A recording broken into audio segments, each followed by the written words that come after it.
Hello, everyone. Again, thank you so much for joining this important webinar today. My name is Ariel Palitz. I'm the Executive Director for the city's Office of Nightlife.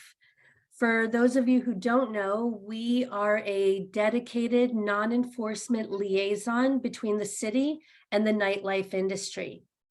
In addition to our focus on safety and harm reduction, which is the purpose of this webinar today, we also work to support nightlife businesses through the opening and operating process, as well as recovery. We help to resolve quality of life issues and relationships between venues and their neighbors, as well as elevate and promote nightlife culture. As always, if you have any issues or questions about your nightlife venue or neighbor, feel free to reach out to us at nightlife@media.nyc.gov. We'll have a slide at the end.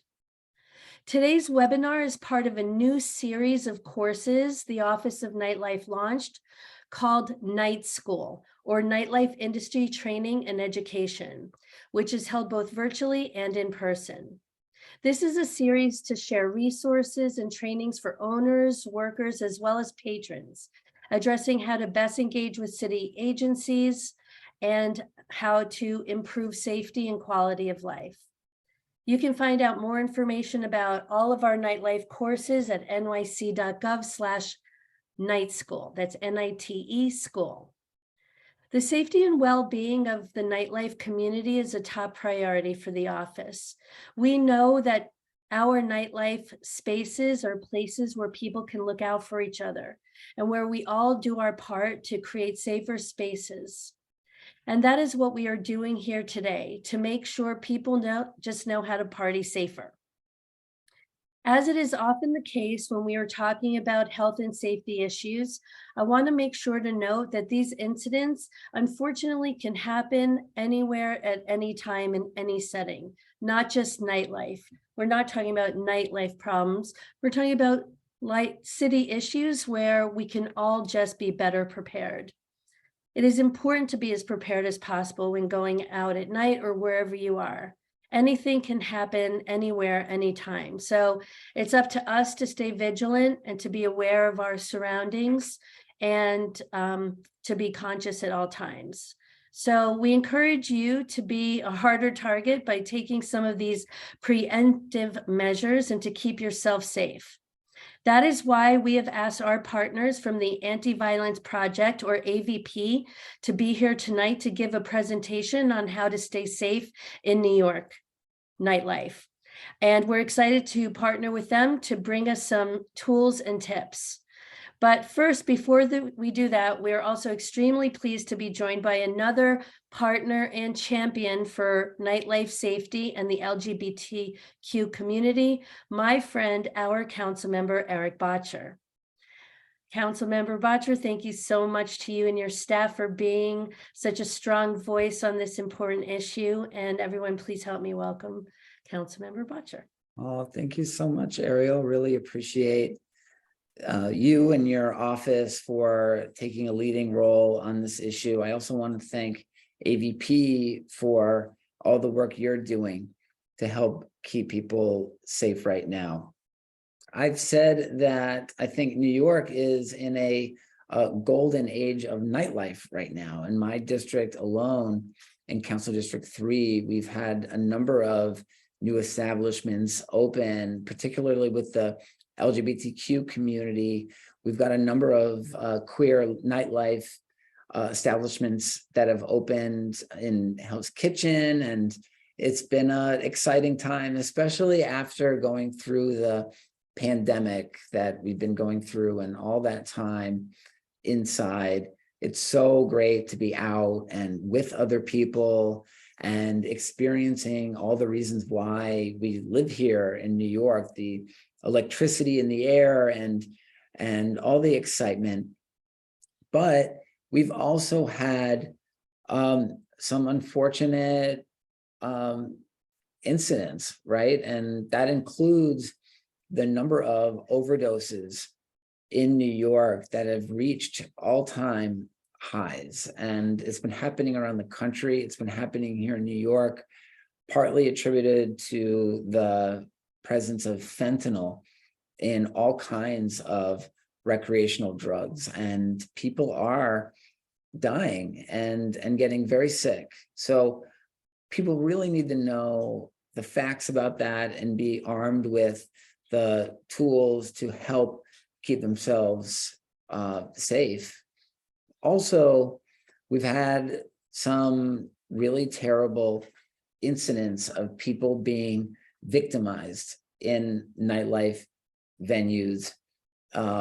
The horrible cases of people who've been killed and drugged, and the authorities have made some arrests. They've made some indictments against people who've done this, but there's other cases that are still unsolved.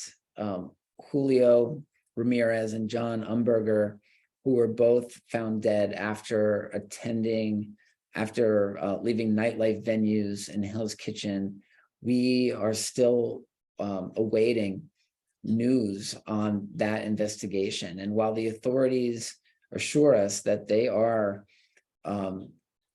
actively investigating this and that they have all possible resources assigned to bringing the people responsible for that to justice, we want to make sure that everyone has the information and knows all the tips and has all the tools to keep themselves safe when going out and enjoying New York. And that's what this forum is about. In addition to all the information that we've been putting out, all the flyering, all the conversations we've been having with patrons and establishment owners, this forum is really to make sure that everyone has all the information to keep themselves safe, to keep their patrons safe. So I really want to thank Ariel and all your colleagues at the Office of Nightlife and everyone at AVP for putting this together. Thank you so much, Council Member, and we really appreciate your partnership and your love of nightlife in New York. It is truly why we're all here. We love it, and it's important to make sure that it's safe for everyone. And with that said, I'll also mention our Narcan Behind Every Bar program, which is in partnership with the Department of Health to help all nightlife workers as well as patrons be trained on how to administer Narcan in the event of an unintentional overdose in a nightlife space. So please also find that information on our night school agenda, and we will drop a link into our chat as well. But really the best thing is prevention and knowing how to keep yourself safe, and New York City street smarts is really the way to do it. And that's why we brought in AVP. So without further ado, I'm going to introduce the AVP team to conduct this training, but a quick housekeeping note is to please use the Q&A feature in the Zoom to let us know your questions throughout the meeting. And after the presentation, we'll have additional time to answer the Q&A. This meeting is being recorded and live streamed to Facebook, and a recording will be made available to share with staff, colleagues, and neighbors who were not able to attend this webinar. So now I'd like to introduce today's training and the team at AVP. I'm proud to welcome Audesha, as well as Aditi and Ori. Thank you very much for being with us today and for sharing this important information. Thanks so much. AVP is so happy to be here today. My name is Audesha Ray. I take they and she pronouns. I'm the Director of Community Organizing and Public Advocacy at AVP, and I will also ask my co-panelists to introduce themselves.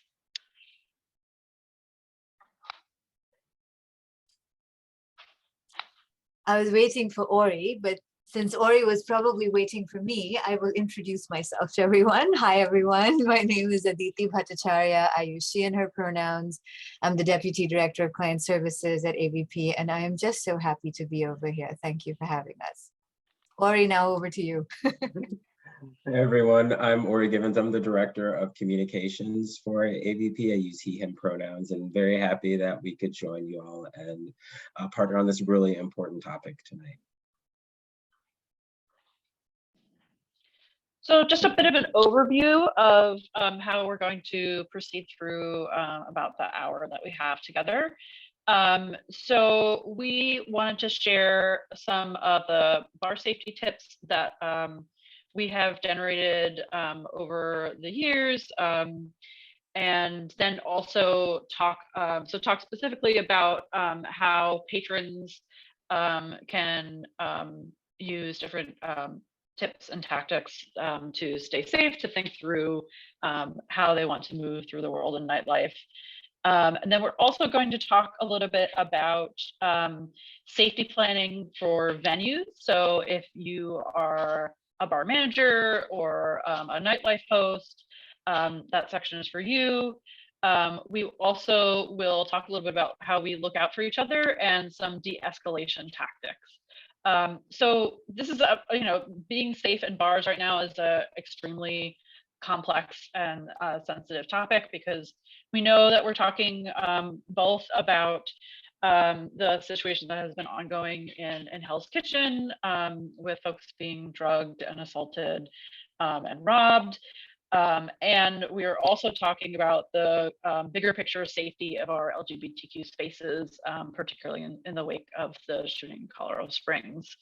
So this training is meant to give you some things to think about, some questions to be asking yourselves, your friends, your colleagues, to start to think about what does it look like to make safety together. And I will turn it over to Aditi to share a bit about AVP and the initial round of safety tips.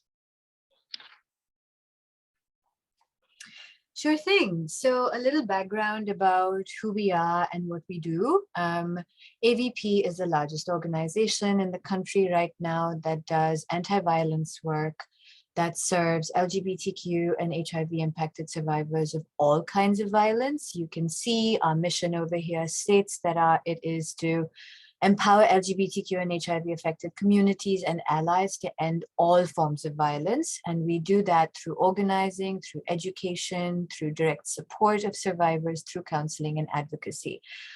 Something that is specific about AVP's background that makes it unique to other folks who are doing anti-violence work, whether that's in New York or even nationally, is the all kinds of violence. So typically, anti-violence organizations may stress on domestic violence, on trafficking violence, on sexual violence, etc. But in reference to and in response to the realities of where communities that we serve come from and their locus of experience of harm, we also look at a sort of global understanding of violence and the intersections of violence, whether that is familial, that is community of choice or of origin, systems that are involved in perpetuating harm and violence, and then compounding that to cause survivorship in very particular ways for LGBTQ and HIV impacted folks. And we do all of our anti-violence work, whether that is through organizing, through direct services of counseling, of systems care and advocacy, also known as case management. We have a bilingual 24/7 hotline. You will see the hotline information repeated across the rest of our presentation to you. But just as a reference, it's 212-714-1141. We have a vibrant hotline training program that in fact is going on right now. Our Jan-Feb cohort actually started just a couple of days ago. So we're in the thick of training a new batch of people to become certified rape crisis advocates and hotline volunteers. So we have all of these different platforms and gateways, if you will, to connect with community and for community to connect with us. Where our work intersects with each other is the work that Daisha does through organizing and advocacy with their team, connects with community on the ground, and such as today, we provide education, we do outreach, we also get the pulse on where community is at and what their needs are. And these pieces of intelligence, if you will, formed and sourced from community, also intersect with, in very organic and meaningful ways, with the information that we glean from community members who are experiencing violence or have witnessed violence and want to report it for themselves or for people that they care about. Through our hotline program, and from other organizations that may refer survivors of violence who are LGBTQ or HIV impacted to come and work with us. So we work very closely with each other. Another very important vertical to our work is the legal program. So we have attorneys and paralegals that do all manner of civil and family court advocacy and legal representation, again, on issues that intersect with violence survivorship for members of community in New York City. I think I have covered pretty much all of the major verticals that we take care of in AVP. I do want to emphasize the last part about our approach. We aspire to and hold ourselves accountable to doing anti-violence work in a way that is anti-oppressive and is deeply and profoundly trauma-informed. We know that survivors know what it is that they need, they know what they have been through, and all of the work that we do in all of our different departments is very much centered in advancing the needs of community that is informed by them and for them.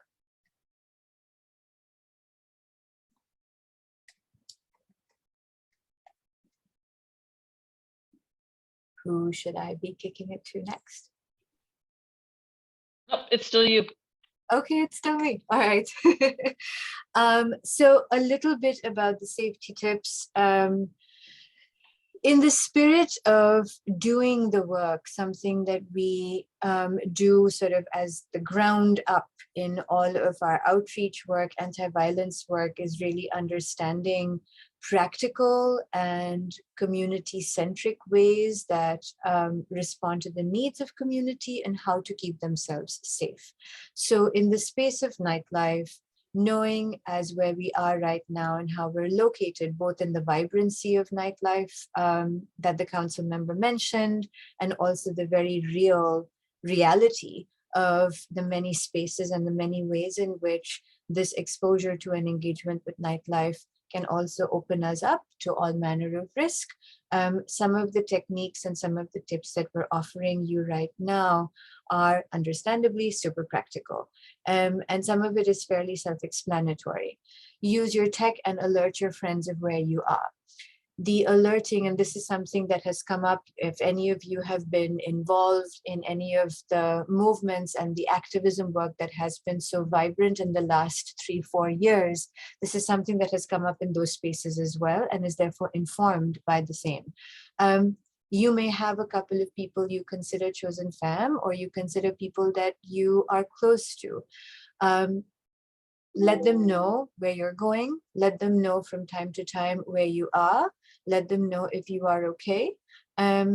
Give them, have an agreement with these people or even this person of whether there is a safety word that you want to use, an innocuous safety word that you may want to text to them, or if you want maybe a set of numbers that you want to send them, or a way in which you come up with a code that lets them know and you know that perhaps you are in a situation where you are not feeling safe and they would need to intervene or would call you or would work with whoever is the venue administrator or the manager or something to that effect. They were able to escalate the situation and get more people involved. If you are with a group of people, again, same thing. If this is not connecting with somebody who's not in the space with you, have one person that perhaps you trust if you are in a group of people who you can keep abreast of how you are doing, and you can also connect with them and make sure that both of you are keeping watch on each other's activities and just checking in from time to time to make sure that everything is okay and that you are feeling well in the space that you are in. The second one that we recommend over here is super relevant: passcode is not Face ID to protect your phone and your data. So Face ID is super easy and is super, at this point in time, ubiquitous. However, using old school, if you will, techniques and making sure that you use a passcode, and sort of, I guess, in the same vein as any password, one that is not like a whole host of zeros or 1, 2, 3, 4, 5, but something perhaps that is more personalized to you. Make sure that you use that over Face ID, because Face ID evidently is easier for someone to use. They can scan your face without your consent and when you are not aware, and that is something that could then open you up to more tech violence, and this is just an easier way to sort of scale back in the, you know, in the scale of technology and access, to scale back a step to make sure that we can lock in a little bit more safety for you. Folks will use substance, and you are, and in the spirit of trauma-informed care and community-informed care, you know what your limits are. You know what you need to do to keep yourself safe. Be mindful of how much you are consuming.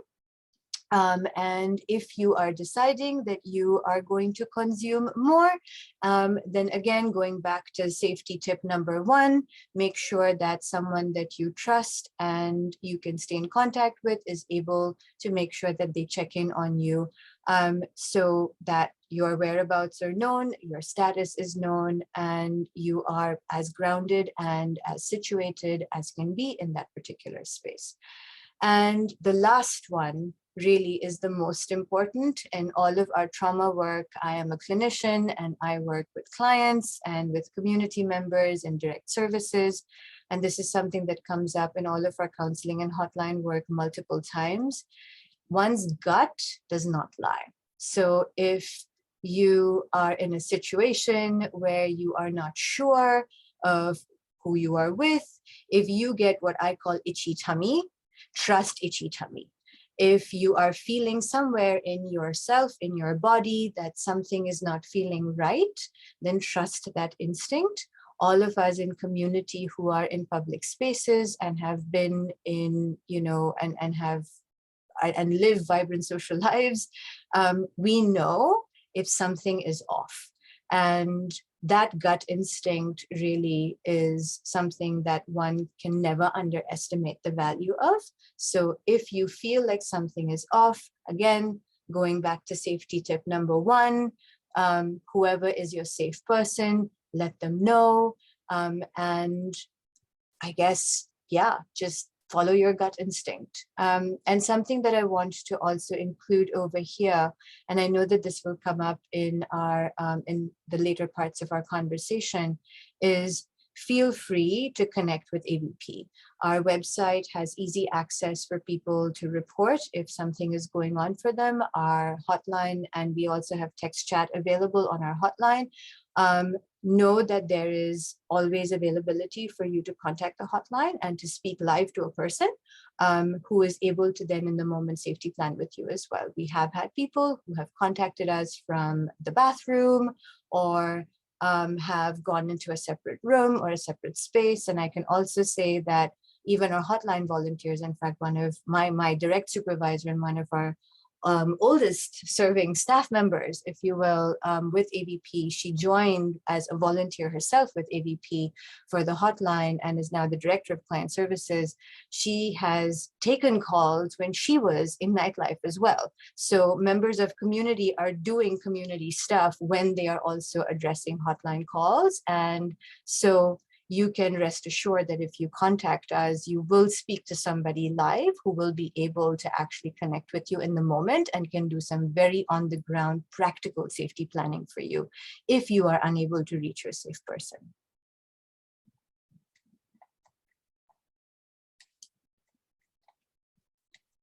Thanks so much, Aditi.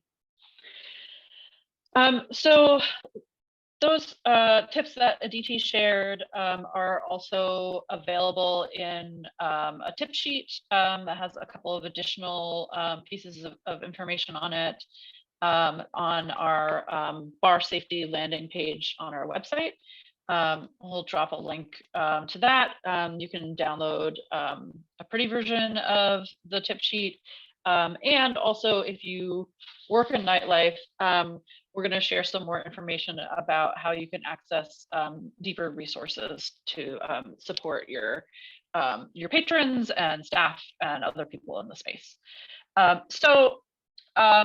As I mentioned before, bar safety is becoming much more complex. Is certainly not just about individuals making sure that they're taking care of themselves and their people, but also for venues and hosts to really think about what goes into keeping a space safe for LGBTQ people.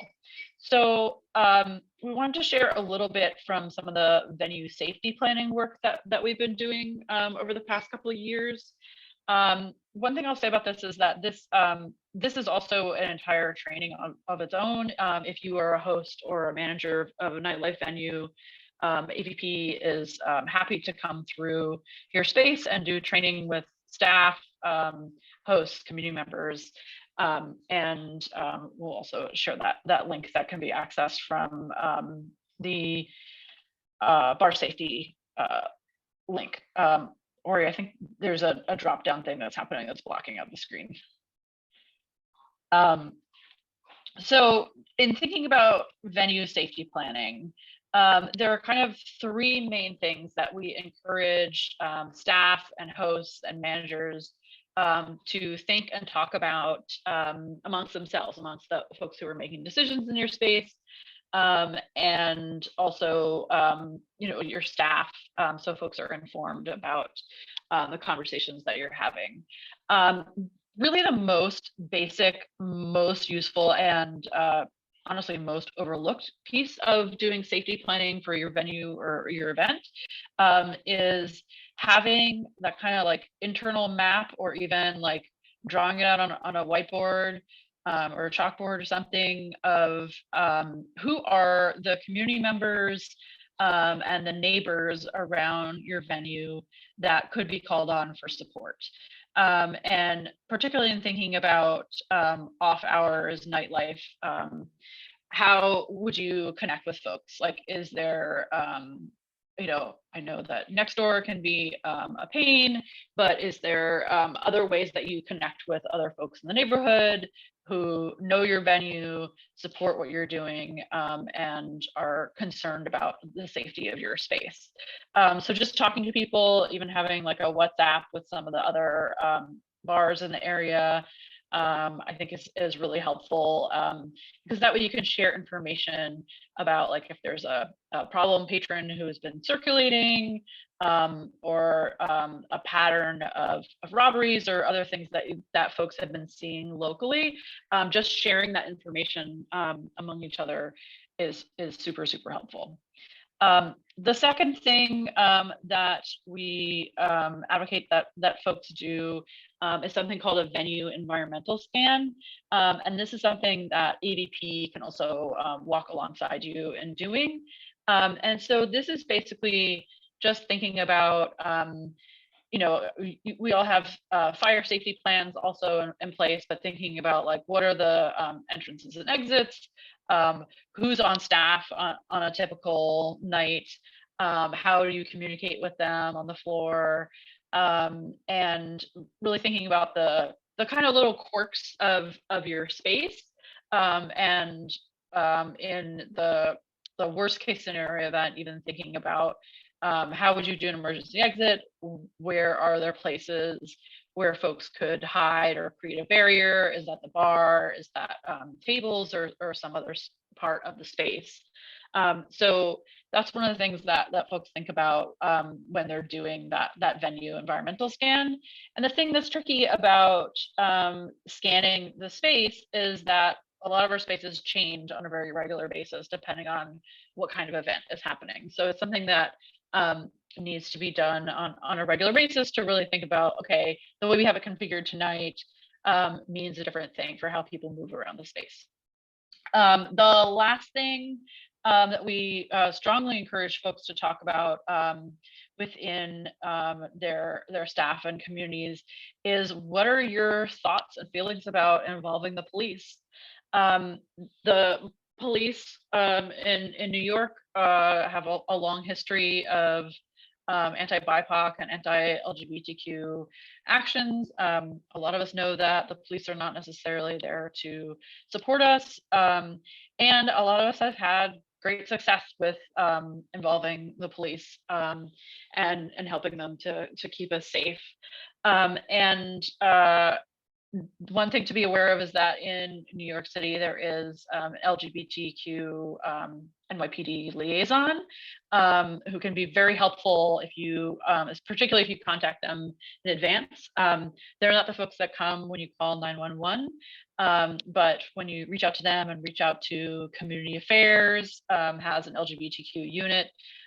Those folks can be super helpful in helping you make a safety plan, and instead of being caught unprepared and thinking on your feet, really thinking through who are the folks in your community that you would call, including police, what is going on in your neighborhood, in your environment, in your venue, that can support people in getting to safety, and what are the things that could be barriers. That's a very small taste of how we think through this venue planning, safety planning for spaces, for events. And like I said, we're more than happy to help and support folks do this very specifically with their own staff and their own space. Okay, if you can move to the next, thanks. So we also really stress that this is a community process of looking out for each other, supporting everybody who's in the space. And one of the things that we wanted to share with you all is this de-escalation, the series of de-escalation tactics. So one of the trainings that AVP offers is called a bystander intervention training. And it's specifically designed for folks in public transit and public spaces when they see harassment or harm happening and want to do something about it, but don't want to get hurt and want to help de-escalate and help people move along. So I'm going to share the 5 Ds piece of this, which I think is a very helpful set of things to know for anyone who's out in nightlife and public spaces, thinking about ways to manage the situation and try to de-escalate something that's going sideways. So the thing that most people think of most immediately in a situation that needs de-escalating is that they think about directly confronting the person who is making a fuss, causing harm, or harassing someone. So that's the kind of go-to form that people go to when they're thinking about how to interrupt a situation. It is actually not always the best way to reduce violence, because it can actually sometimes escalate depending on what's going on, who the person is who is harassing or causing harm. It can actually escalate when you directly challenge that person. So some of the other things that we wanted to offer up as possibilities are some of these other 4 Ds. So delegate is the second one. In a situation where you're in a group space, one of the things that can be most helpful to do is to look around and see who's there and delegate different tasks to different people. So you could turn to someone and say, hey, can you go let the bartender know that something wild is happening over here while I keep an eye on the situation. We really encourage people to think about the ways that this is a community and participatory process, and not a moment for people to be saviors or heroes, to really think about what are the resources around you and who are the people around you that can step in and help. The third one is distract, which is a personal favorite of mine. In a situation where there is harassment or harm happening, the first goal really is to de-escalate, to make the moment break, so that the harm that is happening completely stops happening. And one of the ways to do this is actually to create a distraction. Some of the examples that we use, particularly in public transit, are like asking people for directions, making a noise in a different part of the space, doing something performative and confusing that just really just breaks the moment and makes folks look away and look at, okay, what's happening over here? And that can give you a chance to move the person who's being targeted out of the space, and create a moment that just shifts what's happening.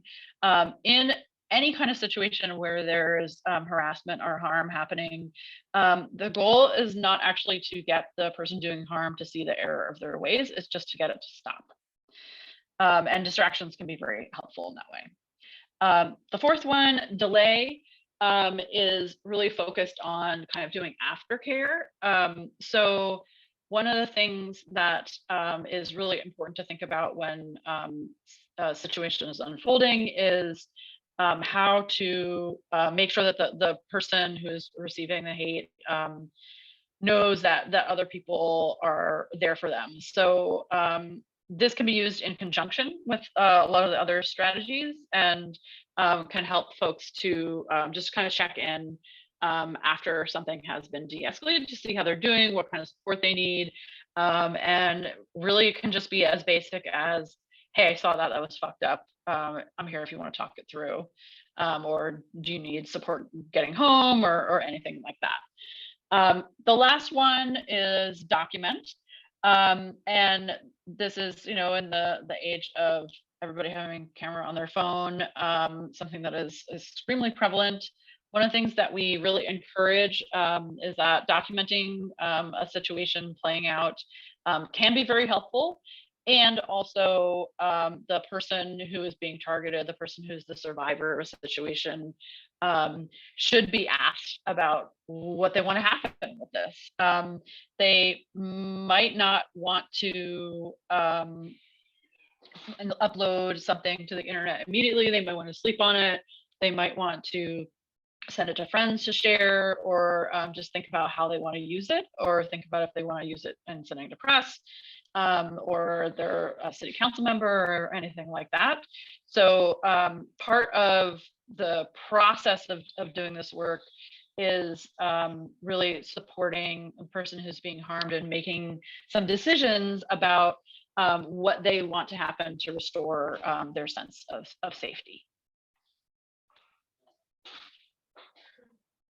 Okay, can you move to the next?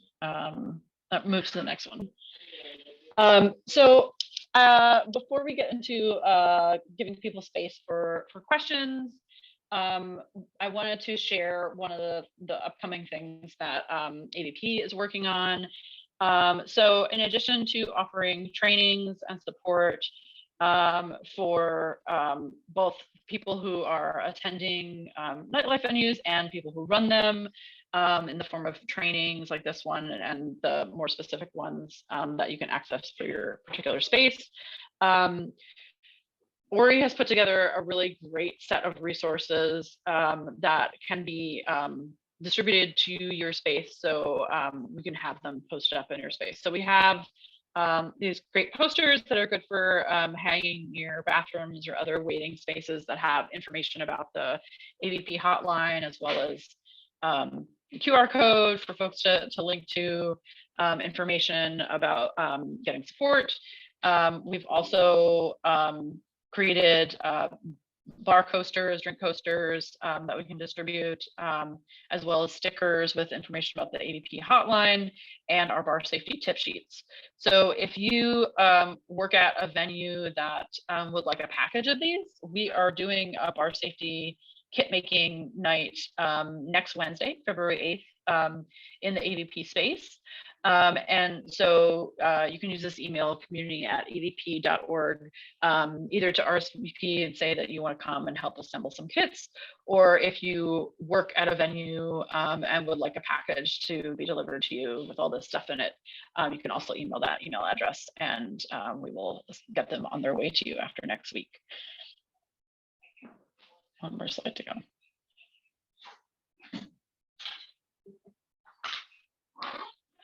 So this is this image on the left is what the poster looks like, and those are included in the distribution of the kit that we're distributing. And this QR code leads you to the registration page if you want to sign up to join us for that evening of assembling the kits. As it gets warmer, we're also doing a lot more bar outreach in Hell's Kitchen and also in other spaces, other neighborhoods and boroughs. So if you work in any neighborhood in New York City and want us to come through, not just to give out these kits to the bar itself, but also for us to talk with patrons, we are more than happy to do that. And again, you can email us at community@avp for us to do that. So we are happy to have feedback and questions. My question to you all is, how do you think these different strategies, the strategy of educating venue patrons and managers and thinking about de-escalation tactics, how do those things work together to create a safer environment for our communities?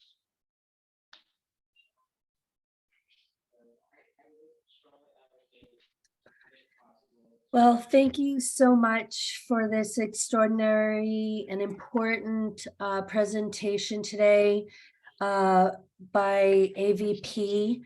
We at the Office of Nightlife really do see the importance in partnering with our community-based organizations, as well as with Councilmember Erik Bottcher today, to really amplify the incredible resources and important resources and information that already exist to help nightlife places be safer spaces and to help look out for each other.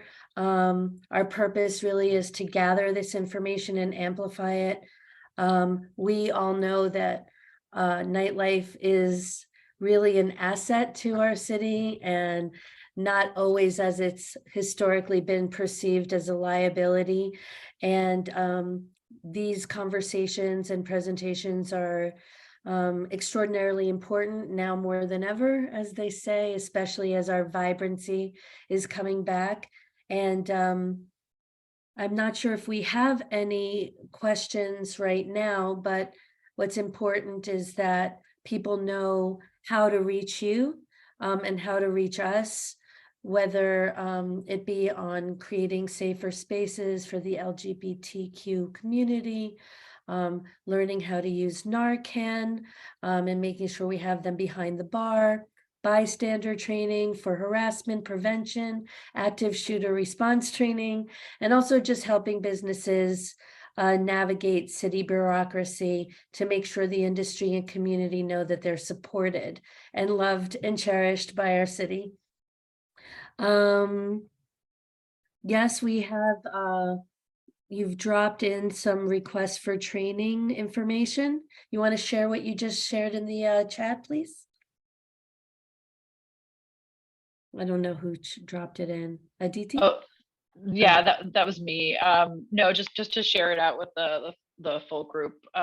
So it's a link to more information about our bar safety work, and specifically the trainings that we're offering.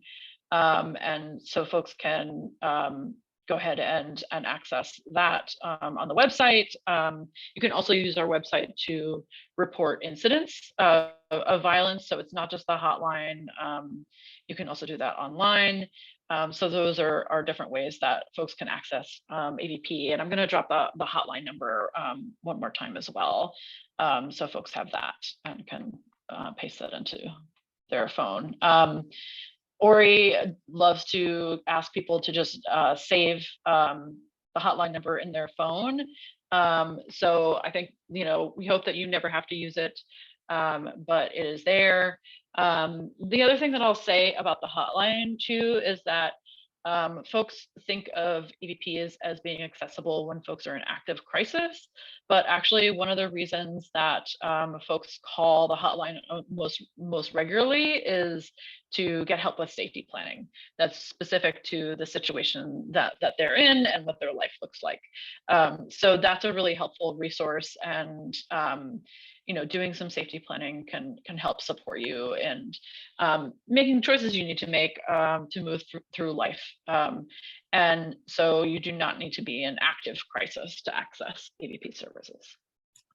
Thank you. That's a really important point. The whole point of this series of webinars and trainings is really about being proactively prepared and being able to foresee any issues and how to create safer spaces if you're an owner, or even just how to be more prepared as a patron or performer in the nightlife space. And we really appreciate the important work that you do and for being with us here today. And we'll be hosting more with you in the future. I encourage everyone to follow the Office of Nightlife on social at nyc.gov. Sign up for our newsletter on nyc.gov/nightlife, because we're always hosting new webinars and trainings and sharing information that can be relevant to you. And just know that this is a dedicated non-enforcement office to support the nightlife industry and community, and to really appreciate everything that you contribute and to help support you with the daily challenges of running a business at night. So again, we thank everyone who joined us and taking their time today, to Councilmember Erik Bottcher and his incredible work and support of the nightlife and LGBTQ community, Team Nightlife at the Office of Nightlife, and wishing you all well, stay safe and healthy, and until we meet again, thank you so much.